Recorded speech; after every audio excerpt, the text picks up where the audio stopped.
تو میرے عذاب سے کوئی بچا نہیں سکتا، میرے عذاب دینے کی طرح کوئی عذاب نہیں دے سکتا۔ حضرات گرامی، میرے حضرات کے سامنے بات رکھی، اگر ہمارا خیال یہ ہے کہ ہمارے گناہوں کو کوئی دیکھ نہیں رہا ہے، ہم غلطی پر ہیں، کوئی دیکھے نہ دیکھے اللہ دیکھ رہا ہے۔ اگر ہمارا خیال یہ ہے کہ ہمارے گناہوں کو کوئی جانتا نہیں ہے، ہم غلطی پر ہیں، کوئی جانے نہ جانے اللہ جان رہا ہے، اللہ کو علم ہے۔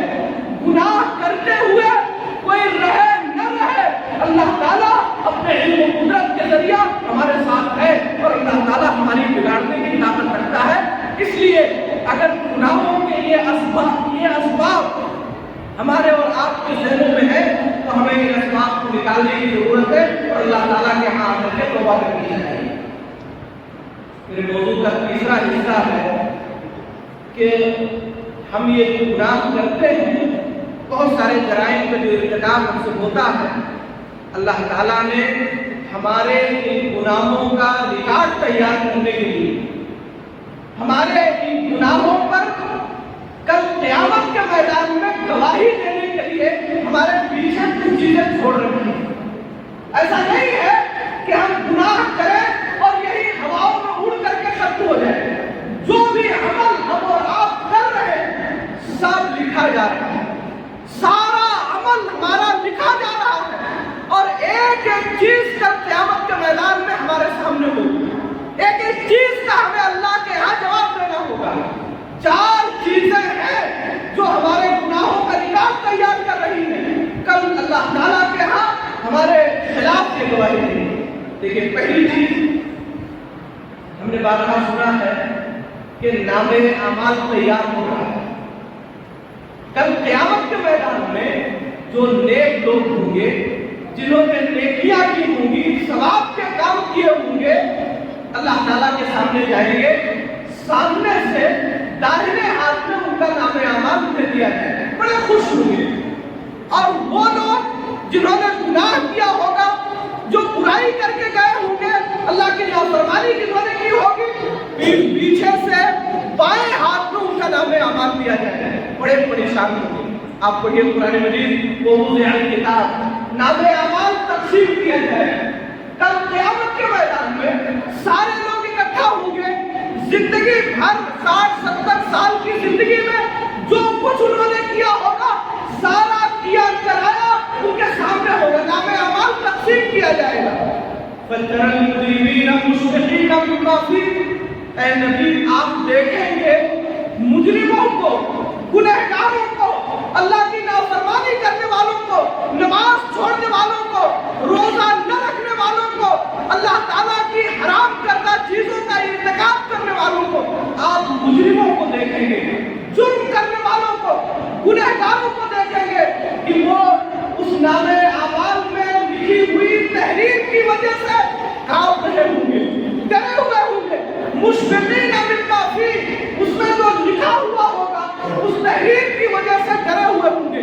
وَيَقُولُونَ يَا وَيْلَتَنَا مَا لِهَٰذَا الْكِتَابِ لَا يُغَادِرُ صَغِيرَةً وَلَا كَبِيرَةً إِلَّا أَحْصَاهَا، اور کہیں گے ہائے ہماری بربادی، یہ کون سی کتاب ہے، یہ کیسا نام اعمال ہے، اس نے نہ تو میرے کسی چھوٹے عمل کو چھوڑا ہے، نہ بڑے کو، سب کو لکھ رکھا ہے، سب کو لکھ رکھا ہے۔